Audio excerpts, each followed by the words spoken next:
panahon ngayon ang hirap. Iasa ang finances mo sa ibang tao.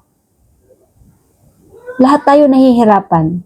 Kaya lahat tayo ay isulong ang pagkakaroon ng sariling income.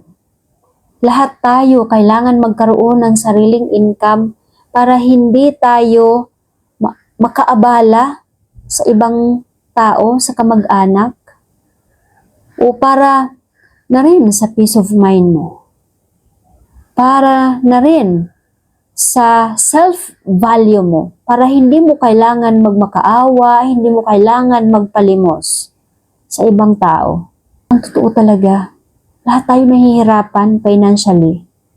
Kaya nakakahiya at nakakaawa para iasa sa ibang tao, sa kamag-anak, yung sarili nating finances. Dapat, bawat pamilya, bawat tao, magkaroon ng sariling income. Okay lang yan kung nagkasakit, matanda na, pwedeng umasa. Pwedeng umasa sa kamag-anak kasi kailangan naman talaga alagaan. Kasi hindi na kaya. Matanda na, may sakit. So, iyon ang pwedeng maging exempted. Pero kung healthy ka, bata ka pa, hindi yun acceptable.